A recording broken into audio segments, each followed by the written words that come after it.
Sedangkan gagasan adalah konsep atau rencana yang lebih konkret, yang terperinci, yang dapat menjadi dasar untuk menciptakan sesuatu atau solusi inovatif.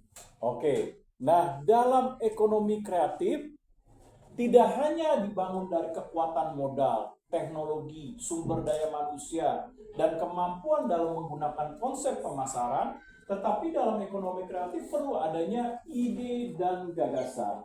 Ide dan gagasan ini perlu untuk apa? Mengembangkan produk-produk ekonomi kreatif agar dapat menjawab kebutuhan, keinginan, selera daripada konsumen agar nantinya mampu untuk menciptakan kepuasan dan juga loyalitas konsumen. Untuk itulah perlu adanya terobosan. Terobosannya apa? Bagaimana menciptakan ide-ide kreatif yang dapat dikembangkan untuk melahirkan suatu bentuk inovasi terhadap produk. Nah, agar produknya apa? Dapat ditingkatkan dan diperbaiki secara terus-menerus. Dalam hal apa? Dalam hal mutu. Nah, dalam hal pelayanan. Dalam hal kemampuan memenuhi kuantitas terhadap produk yang dihasilkan dengan melihat apa? Demand maupun supply. Demand maupun supply. Nah, untuk itulah ide kreatif itu perlu ada. Bagaimana ide kreatif itu perlu ada? Bisa dilihat dari ide kreatif yang bersifat pure. Pure itu murni dari hasil gagasan dan pemikiran dari orang. Misalnya dia merenung, dia berhayal, dia melakukan imajinasi. Nah, nanti apakah dari hasil dia merenung, berimajinasi, menghayal, mengeluarkan suatu ide-ide yang memberikan manfaat dalam pengembangan dan menciptakan suatu produk yang baru. Atau yang bersifat yang kedua, dari hasil pengembangan atau development, di mana ide-ide yang diperoleh itu dari hasil dia mengamati. Nah, dia mengamati, dia teliti, dia perhatikan dengan baik, nanti menghasilkan suatu bentuk yaitu modifikasi dari ide dan gagasan yang diciptakan. Untuk apa? Tadi pengembangan suatu produk atau inovasi. Oke, lanjut. Oke. Yang berikutnya adalah tantangan dalam penyaluran ide dan gagasan. Yang pertama itu tentang akses pembiayaan. Akses pembiayaan menjadi hambatan utama karena karakter industri kreatif yang umumnya belum memiliki risiko tinggi dan aset yang bersifat tidak berwujud sehingga sulit dijadikan jaminan kredit oleh lembaga keuangan konvensional. Selain itu, skema pembiayaan berbasis kekayaan intelektual yang sesuai dengan karakteristik sektor ini belum optimal dan masih perlu dikembangkan lebih lanjut.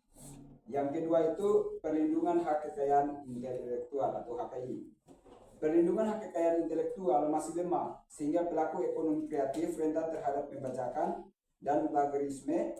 Hal ini mengurangi motivasi untuk terus berinovasi dan mengembangkan ide serta gagasan karena risiko untuk terus berinovasi dan mengembangkan ide. Yang ketiga itu sumber daya manusia. Kualitas sumber daya manusia atau SDM dalam pengembangan kompetensi kreatif juga menjadi tantangan. Masih terdapat kesenjangan antara pendidikan dan kebutuhan industri kreatif, serta kurangnya riset dan pengembangan yang mendukung optimalisasi ide dan gagasan menjadi produk atau layanan yang bernilai ekonomis. Oke, ayo lanjut dulu. Yang keempat, lemahnya institusi dan iklim usaha. Di sektor ekonomi kreatif belum adanya payung hukum yang jelas dan iklim usaha yang kurang kondusif juga menjadi kendala. Hal ini berdampak pada rendahnya apresiasi terhadap karya kreatif dan sulitnya pelaku usaha untuk berkembang secara maksimal. Yang kelima itu persaingan yang semakin ketat. Persaingan yang semakin ketat di pasar global menuntut pelaku ekonomi kreatif untuk terus berinovasi dan mengelola ide serta gagasan dengan efektif. Namun keterbatasan akses teknologi, modal dan jaringan bisnis membuat pelaku ekonomi kreatif sulit bersaing secara optimal. Oke, nah inilah merupakan sebuah tantangan bagaimana mewujudkan ide dan gagasan dalam menumbuhkan ekonomi kreatif terhadap para pelaku ekonomi kreatif. Seperti ketika ide itu muncul, ide tersebut butuh waktu proses yang diwujudkan. Seperti adanya penelitian yang perlu dilakukan. Penelitian itu tidak satu hari jadi, tapi butuh waktu proses yang sampai bertahun-tahun baru penelitian itu berhasil. Contoh seperti misalnya Thomas Alva Edison yang menghasilkan lampu pijar, membutuhkan waktu sampai 1000 kali dia berhasil dalam penelitian. Nah, oleh sebab itu mengembangkan ide itu tidak serta-merta langsung dalam waktu singkat jadi. Dia butuh waktu, proses, tenaga, dan biaya yang cukup besar untuk melakukan pengembangan terhadap gagasan agar nantinya gagasan itu bisa diwujudkan. Nah, oleh sebab itu perlu untuk diuji coba. Bagaimana melakukan penelitiannya supaya gagasannya itu bisa diwujudkan. Nah, selain itu apa? Namanya gagasan butuh sumber daya manusia, yaitu apa? Orang-orang yang kreatif. Nah, dan inovatif dalam mengembangkan ide dan gagasan. Berarti apa nih? Tantangannya perlu adanya peningkatan nilai kompetensi bagi sumber daya manusia. Nah, peningkatan kompetensinya apa? Melalui seminar, melalui simposium, melalui diskusi, bisa melalui bedah buku, bisa melalui lokakarya, bisa melalui pendidikan formal,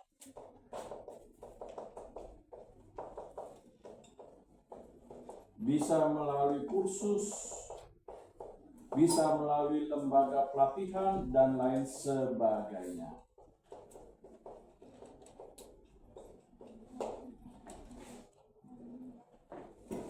Nah, selanjutnya apa? Ini dia.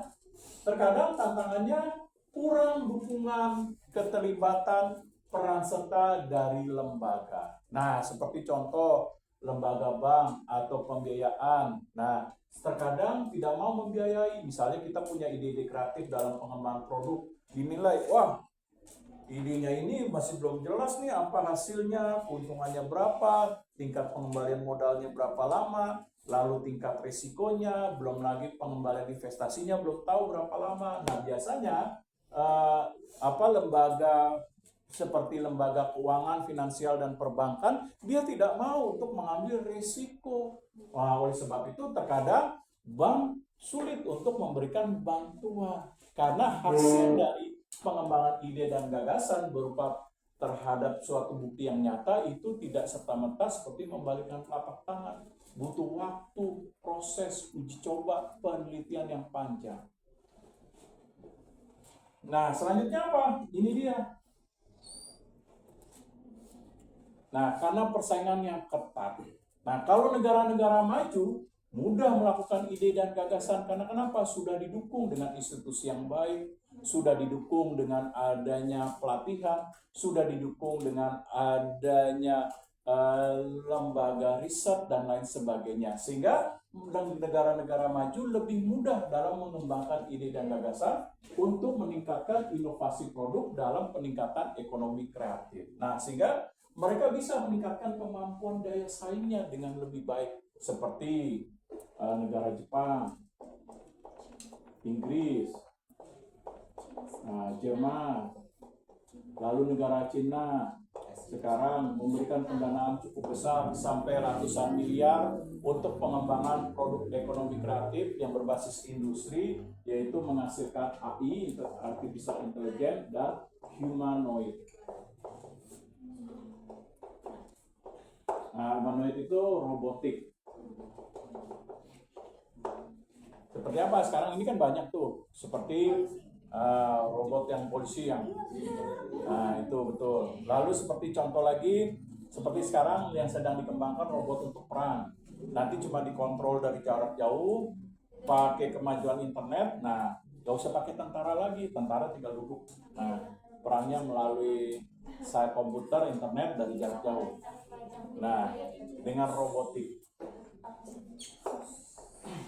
Nah, sama seperti nanti diciptakan autopilot seperti tank, nanti ya, pesawat dan lain sebagainya, alat-alat tempur militer nggak perlu lagi menggunakan awak atau driver manusia. Manusia tinggal dari markasnya duduk mengendalikan dari jarak jauh. Nah, ini dia. Oke, lanjut.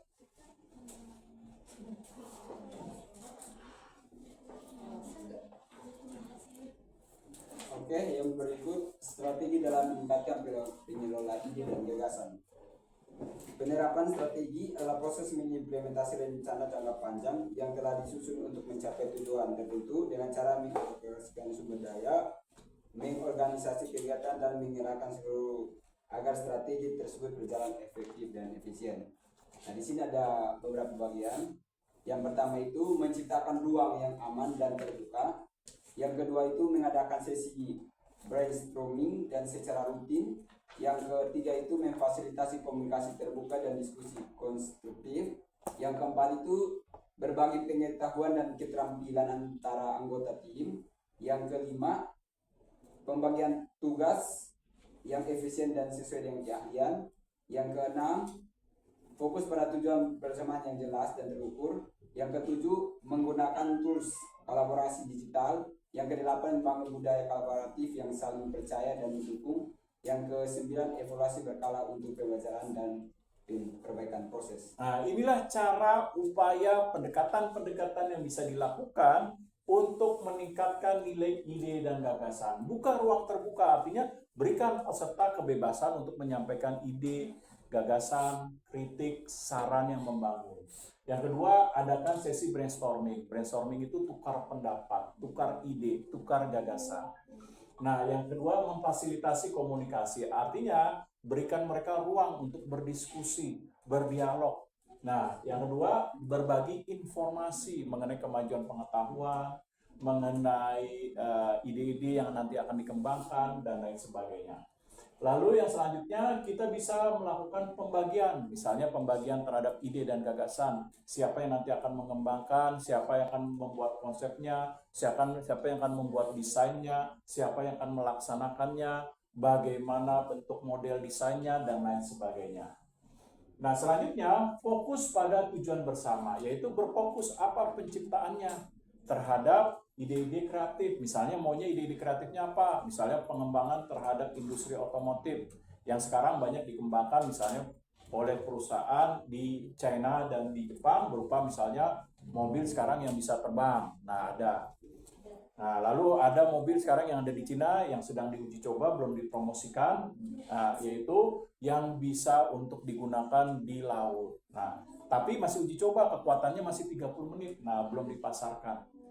Nah, lalu selanjutnya bukan getek mah beda lagi. Oh, nah, menggunakan tools, yaitu apa nih? Menggunakan nilai kemajuan digitalisasi. Sekarang ini banyak kemajuan-kemajuan teknologi itu sudah dikaitkan dengan sistem digitalisasi. Berupa apa? Misalnya perangkat-perangkat elektronik sekarang bisa dikendalikan dari jauh menggunakan handphone, menggunakan laptop, dan lain sebagainya. Nah, bahkan sekarang, kayak di Singapura dan di Malaysia sudah ada tuh taksi yang tanpa supir. Nah, mereka dikendalikan dengan sistem digital internet. Nah,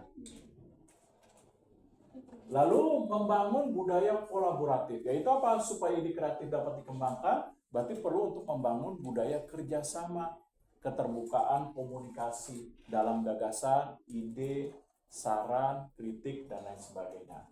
Lalu apalagi nih?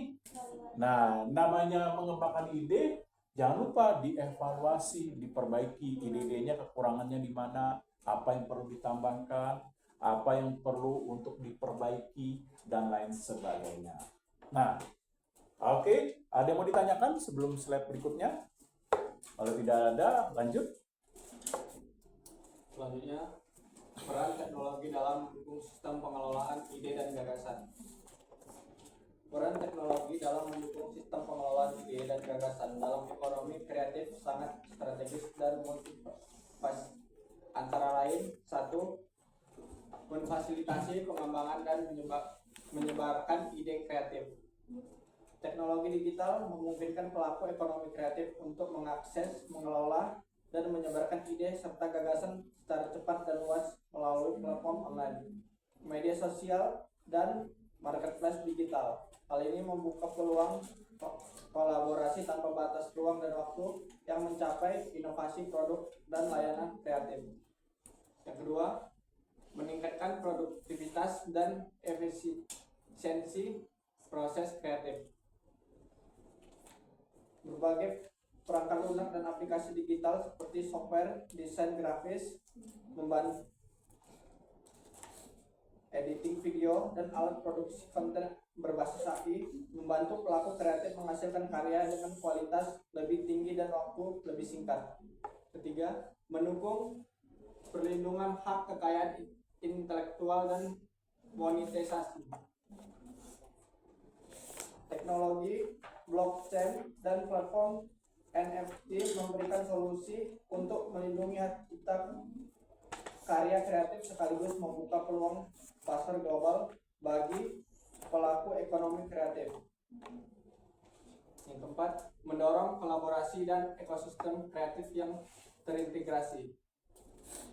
Pemerintah dan swasta memanfaatkan teknologi untuk membangun ekosistem kreatif melalui program digitalisasi, inkubator bisnis, pelatihan literasi digital, dan kolaborasi pentaksi.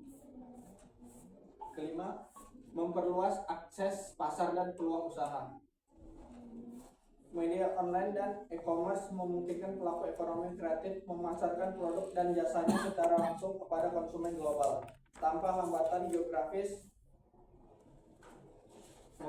Yang keenam, mengintegrasikan teknologi mutakhir untuk inovasi produk. Pemanfaatan AI, big data, cloud, dan virtual reality memberikan dimensi baru dalam penciptaan pengalaman kreatif yang lebih personal dan imersif.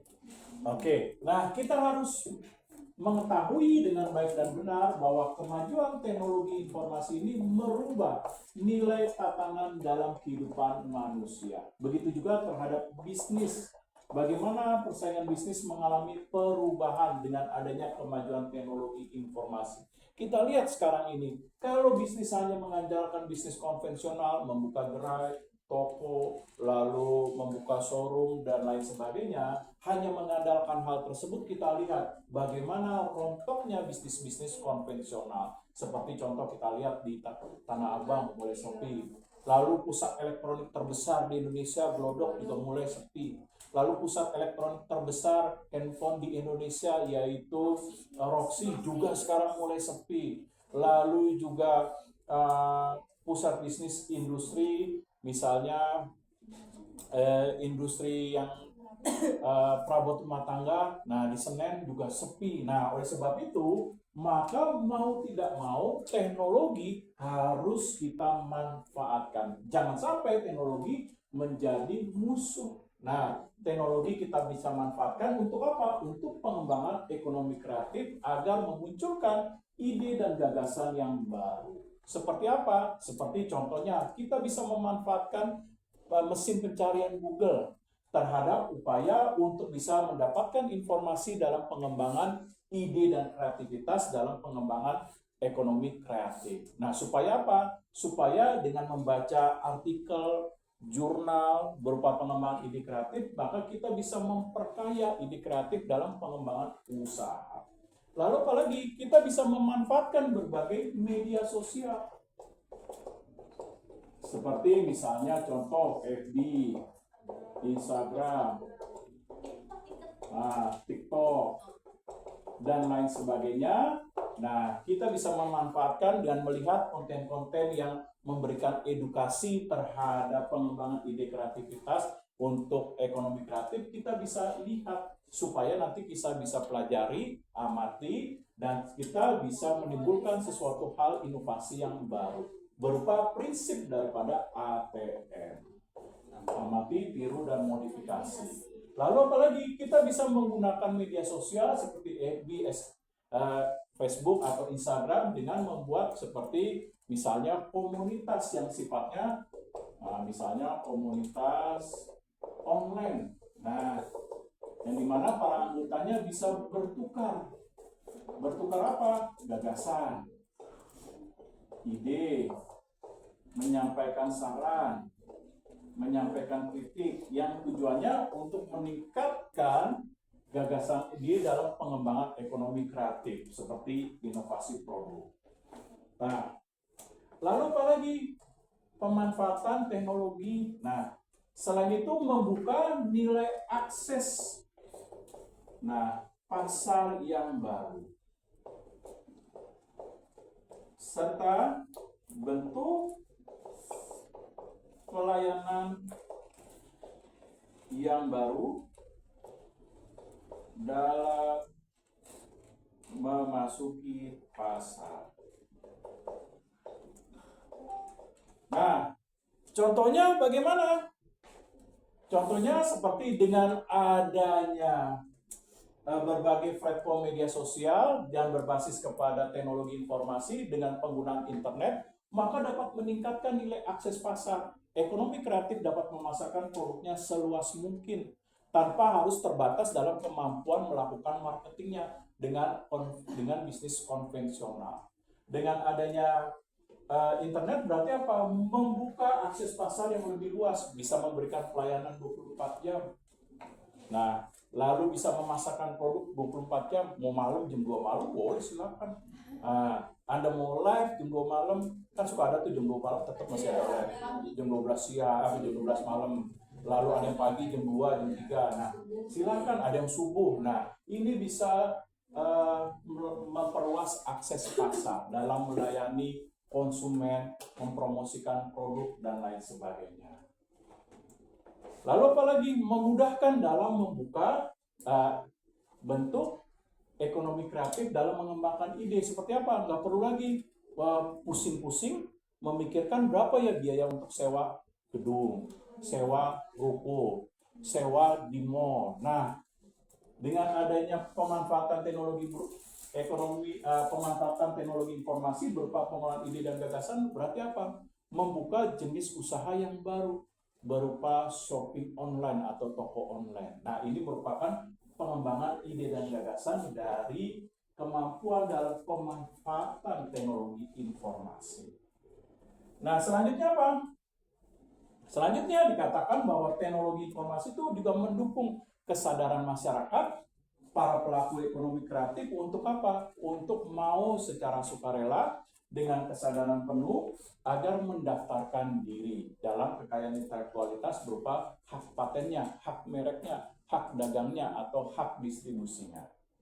Nah, seperti contoh sekarang pemerintah bisa dengan mudah memberikan informasi dengan menggunakan misalnya TikTok, berbagai platform media sosial berupa iklan layanan publik untuk mendorong dan membuka kesadaran masyarakat terhadap informasi-informasi dan bagaimana melakukan proses pendaftaran, apa tujuan dan manfaatnya dalam mendaftarkan diri di dalam kekayaan intelektual melalui apa tadi Kementerian Hak Asasi Manusia dan Hukum.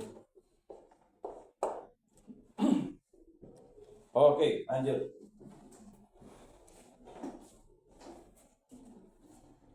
Dampak pengelolaan ide dan gagasan terbagi menjadi 5. Yang pertama, meningkatkan nilai ekonomi dan daya saing produk kreatif. Yang kedua, mendorong pertumbuhan ekonomi dan penciptaan lapangan kerja. Yang ketiga, memperkuat keberlanjutan sosial dan budaya. Keempat, meningkatkan inovasi berbasis teknologi dan kreativitas. Kelima, membangun ekosistem kreatif dan terintegratif. Pertama, meningkatkan nilai ekonomi dan daya saing produk kreatif.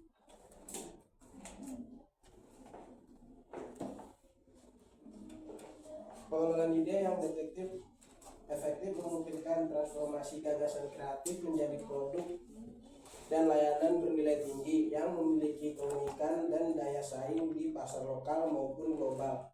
Hal ini juga membantu mempertahankan dan memproduksikan budaya serta tradisi lokal. Kecilin aja, ada remote.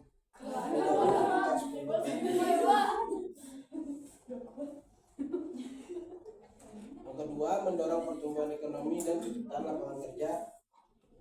Inovasi yang lahir di pengelolaan ide yang baik menciptakan peluang usaha baru dan lapangan kerja yang berdampak langsung pada peningkatan pendapatan dan kesejahteraan masyarakat, terutama di daerah pedesaan dan komunitas kreatif. Yang ketiga, memperkuat keberlanjutan sosial dan budaya.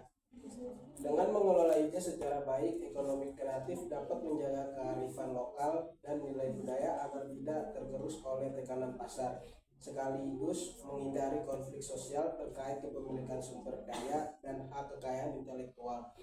Oke, lanjut. Keempat, meningkatkan inovasi berbasis teknologi dan kreativitas. Pengelolaan ide yang baik mendorong pemanfaatan teknologi digital dan revolusi industri seperti AI dan Internet of Things yang mempercepat proses inovasi yang meningkat nilai tambah produk kreatif sehingga ekonomi kreatif dapat berkembang secara berkelanjutan dan adaptif terhadap perubahan global. Kelima, membangun ekosistem kreatif yang terintegrasi. Sistem pengelolaan ide yang terstruktur membantu membangun sinergi antar pemerintah, pelaku bisnis, akademis, dan komunitas kreatif, sehingga mendukung perkembangan kapasitas usaha,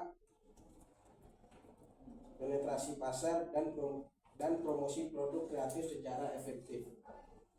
Oke, nah inilah dampak yang bisa kita lihat bagaimana pengembangan ide kreativitas itu memberikan sebuah nilai dampak positif. Nah, bagi para pelaku ekonomi kreatif, seperti apa meningkatkan nilai ekonomi dan daya saing? Artinya, dengan adanya kreativitas berupa ide dan gagasan mampu melahirkan bentuk terobosan-terobosan baru dalam pengembangan produk. Nah, yang lahir dari kreativitas dan inovasi yang diciptakan, yang memiliki nilai tambah terhadap ekonomi dan juga terhadap keunggulan terhadap nilai produk yang diciptakan. Nah, lalu apalagi yang kedua, mendorong pertumbuhan ekonomi dan penciptaan lapangan kerja dengan adanya ide kreatif dan inovatif yang ditingkatkan oleh para pelaku ekonomi kreatif sehingga menciptakan berbagai macam bentuk profesi yang dulunya tidak ada, seperti konten kreator, affiliate, lalu editing video, dan lain sebagainya. Nah, selanjutnya memperkuat keberlanjutan sosial dan budaya. Nah, maksudnya bagaimana? Maksudnya dengan adanya ekonomi kreatif, maka kita bisa mengangkat nilai kekayaan budaya sebagai industri. Contohnya, kita bisa mengangkat film animasi dari cerita-cerita rakyat atau legenda dari setiap daerah. Seperti misalnya Sangkuriang, Malin Kundang, lalu terjadinya tangkuban perahu, lalu terjadinya Danau Toba, dan lain sebagainya. Nah, jangan sampai kita generasi selanjutnya hanya menyukai film-film dari Jepang, Naruto, lalu apalagi One Piece. Nah, sudah saatnya industri film kita juga bisa bersaing terhadap animasi yang diangkat dari cerita atau legenda rakyat. Seperti tadi, Gatot Kaca, terjadinya Tangkuban Perahu, terjadinya Danau Toba, Sangkuriang, Roro Jonggrang, dan lain sebagainya. Nah, selanjutnya apa? Dengan adanya ide dan gagasan mampu meningkatkan inovasi yang berbasis teknologi kreatif. Nah, seperti apa nih inovasi yang berbasis ekonomi kreatif dari industri? Nah, seperti sekarang ini, pembayaran tidak harus dilakukan secara cash, tapi bisa menggunakan QRIS. Nah, betul. Nah, Kris dan lain sebagainya. Nah, lalu apa lagi? Nah, seperti sekarang contoh, Anda membutuhkan jasa penginapan seperti entah itu lodgement atau itu hotel, tidak perlu lagi untuk langsung datang membayar. Cukup misalnya dengan bekerja sama dengan TikTok, nah kita bisa memesan tiket tersebut. Nah, ini merupakan peningkatan dari teknologi kreativitas dalam memberikan pelayanan. Nah, ada promonya lagi, misalnya berapa, 100.000 nginep. Ada yang kalau hari Senin sampai Jumat bisa cuma 80.000 misalnya.